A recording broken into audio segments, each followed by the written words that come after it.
So like the customer get to use the grace period and over and over and over and over with all the tries of tricks and plans to go over that. In each market, we could build and help you guys to feed a different strategy. What would be better? A card verification, a validation, a cross information. Each market has its peculiarities. You need to remember that.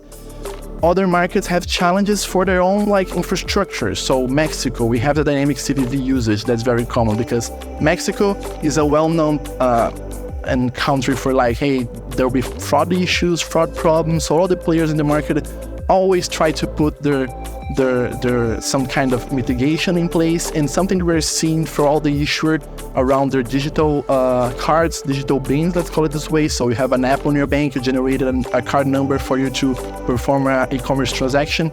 They're putting in place like the CVV, the dynamic CVV. What does this mean? You have a card, a virtual card, but this virtual card, every time you need to use it, you need to generate a new CVV. And the CVV is only available for 3 to 5 minutes, and it only operates on one transaction, regardless the transaction was approved or not. So if someone used this transaction with their CVV, the CVV will be declined in after a transaction.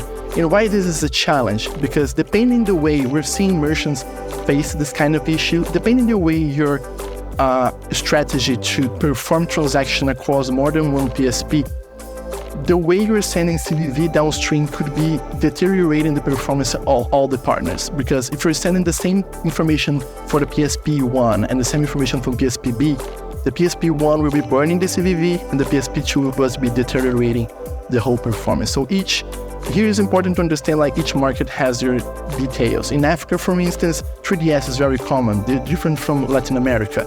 Latin America is still struggling to like evolve, understand like the user adoption, understanding of 3DS. But in Africa, this is very common. So it's highly recommended to be performing that. So understanding these small details and not all features that fit the same way in our countries is crucial for us to like thrive and improve the performance in an overall base.